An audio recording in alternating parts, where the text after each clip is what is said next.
ora and welcome to Chapter 3. In this tutorial, we will take a closer look at layers. Layers are a representation of the different levels for how the document is organized. First, let us locate the layer palette. If you cannot see it, you can bring it up by clicking on Windows on the menu and then Layers. If you are more keyboard orientated, press F7 and the Layers palette will display. The CCS Disability Action Annual Report template has 3 different layers, each containing individual elements of the project. The list of layers is organized in columns. The first column has an icon resembling an eye. When the eye is on, the layer is displayed in your document. By toggling the eye off, the layer is temporarily not visible. This doesn't mean that the element has been deleted, just made invisible for now. By toggling the eye on, the layer is now visible again. Making a layer invisible can be useful if you want to work on background layers freely. For example, if you go to the next page, you will see some of the content is in one layer and the background is in another layer. If you want to have full access to the background layer, just toggle the eye off and the content of layer 1 will disappear.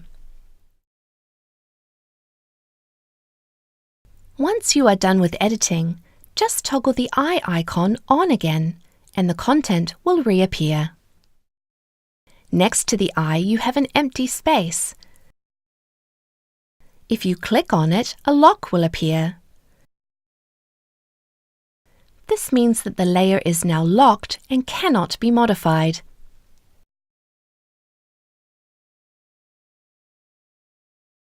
If you try to change the title of this page, you won't be able to. To modify this title, you will have to unlock the layer first.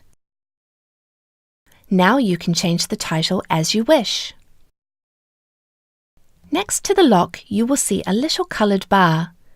Each layer is associated to a color and will help you locate which element is contained in the different layers. When you click on this element, you can see that the border will highlight to blue.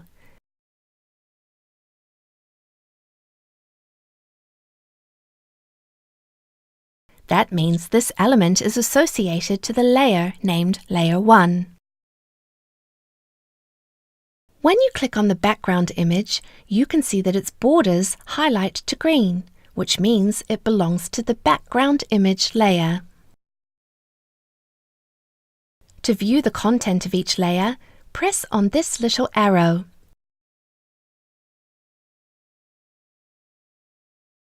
The layer will open, listing all the elements contained within it. This can be useful while editing your document. If you have an element you don't need, we suggest not deleting it. Just find the element in your layers and switch the eye icon off. As you can see, the element isn't there anymore.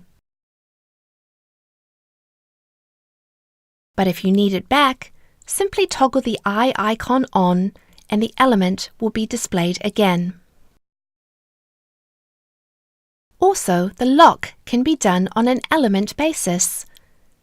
If you want to make sure an element doesn't change, press the lock box next to it and the element will be unchangeable.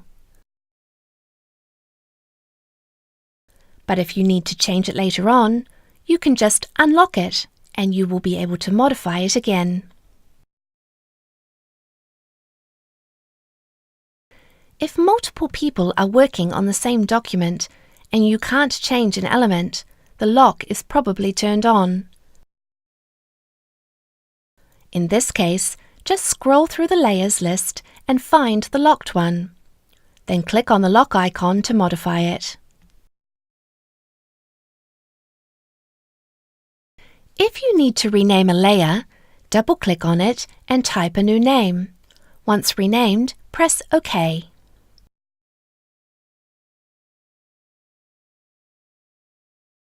Well done!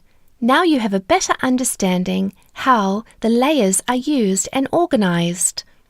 Before starting the next chapter, we suggest you take some time to get familiar with these new skills.